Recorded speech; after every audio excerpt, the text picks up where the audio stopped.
Praise the Lord everyone. सबको जय मसीह की। आइए हम सब उस वचन को पढ़ें जो पवित्र वचन हमें परमेश्वर की दास अपोस्टल अंकु यूसुफ नूरला जी द्वारा और परमेश्वर की दासी पास्टर सुने यूसुफ नूरला जी द्वारा दिया जाता है। आइए हम उस वचन को पढ़ते हैं। यहोवा वंशों का परमेश्वर है, जैसे कि वचन व्यवस्था विवरण 30 की 19 आयत में लिखा है। मैं आज आकाश और पृथ्वी दोनों को तुम्हारे सामने इस बात की साक्षी बनाता हूँ कि मैंने जीवन और मरण, आशीष और श्राप को तुम्हारे आगे रखा है।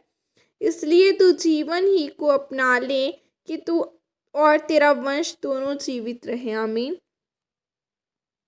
मेरे प्रियो, बाइबल में परमेश्वर ने कहा कि अगर तुम मेरे वचन पर चलोगे तो मैं 7 पीढ़ियों तक तुम पर अनुग्रह करूँगा, पर अगर तुम मेरे वचन को तोड़ोगे तो मैं 7 पीढ़ियों तक तुम पर सजा दूंगा।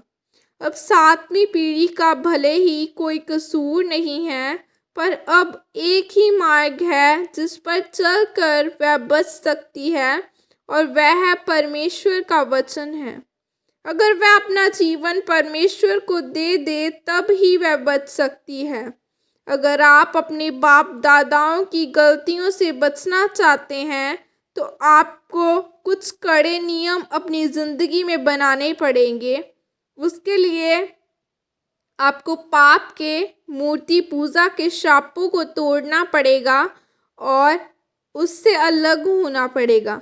अपने पापों से तौबा करनी पड़ेगी और बपतिस्मा लेना पड़ेगा, और उसके बाद अपने आप को परमेश्वर के हाथों में सौंपना पड़ेगा ताकि वह आपको बना सके। मेरे प्रियो, बाइबल में हम देखते हैं कि रूत मिस्र देश की लड़की थी और मिस्र के लोग मूर्ति पूजा करते थे और परमेश्वर को नहीं जानते थे।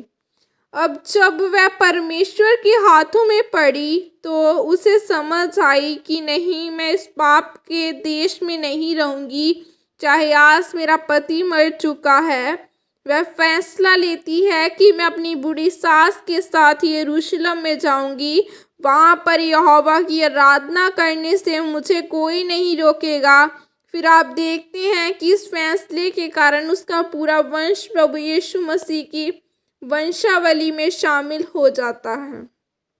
मेरे प्रियो, जब आप परमेश्वर के वचनों पर चलने का फैसला करते हैं तो शैतान आपके दोस्त के रूप में, आपके पड़ोसी के रूप में आता है और वह आपको अपनी क्रूस उठाने से रोकता है और बोलता है कि तू तो परमेश्वर को मानता है और अभी भी दुखी है, पर अगर आप अपने दुखों के समय में भी परमेश्वर के साथ अड़े और खड़े रहेंगे, परमेश्वर के वचनों पर चलते रहेंगे, तो आप परमेश्वर की उस योजना को पूरा होते हुए देखेंगे जो उसने आपके लिए रखी हैं। उन वचनों को अपने जीवन में पूरा होते हुए देखेंगे जो उसने धर्मी लोगों के लिए बोले हैं। आप बचाए जाएंगे, आपका घराना बचाया जाएगा, क्योंकि वह वंशों का परमेश्वर है। वह आपके वंशों तक की योजनाएं रखने वाला परमेश्वर है। आपका वंश पीढ़ियों का बचाया जाएगा। इस वचन के द्वारा परमेश्वर आपको सबको आशीषित करे। आमीन। यह प्रार्थना आपके द्वारा की जाए। सर्वशक्तिमान परमेश्वर, इस वचन के लिए पिता मैं आपका धन्यवाद करती हूँ। परमेश्वर, मैं प्रार्थना करती हूँ कि जिस तरह मैंने अपने जीवन को आपको दे दिया है और आपने मुझे बचाया है, वैसे ही मेरा घराना भी बचाया जाए। आपका वचन मेरी ज़िंदगी में पूरा हो। प्रभु यीशु मसीह के सामर्थ्य नाम में मांगती हूँ। आमीन। आइए मैं आप सबके लिए प्रार्थना करती हूँ। सर्वशक्तिमान परमेश्वर, मैं धन्यवाद करती हूँ खुदावना आज के दिन के लिए। परमेश्वर अपने हाथों में संभाल के रखा खुदावना। धन्यवाद करती हूँ परमेश्वर, हर एक जन जो मेरे साथ जुड़ा है खुदावना, ये आशीषित किए जा। हर एक जन की ज़िंदगी को छूना खुदावना। इनके परमेश्वर घराने बदले खुदावना। इनके घरानों में से वंशों के श्राप जाते रहे खुदावना। प्रार्थना करने का मसा खुदावना, तेरे वचन को पढ़ने का मसा खुदावना, तेरी ग्रेस को संभाल के रखने का मसा इनकी ज़िंदगियों में जाए। तेरा अनुग्रह इनकी ज़िंदगियों में जाए, क्योंकि वचन कहता है तेरा अभिषेक इनकी ज़िंदगियों में जाए, क्योंकि वचन कहता है कि अभिषेक के द्वारा तेरा हर एक जुआ तोड़ दिया जाएगा। ऐ खुदा तेरा अभिषेक इनकी ज़िंदगियों में जाए ताकि इनके जुए टूटे खुदा बना। अपना अनुग्रह इनकी ज़िंदगियों में रिलीज़ करना खुदा बना, ताकि ये तेरी सामर्थ को ले सके खुदा बना।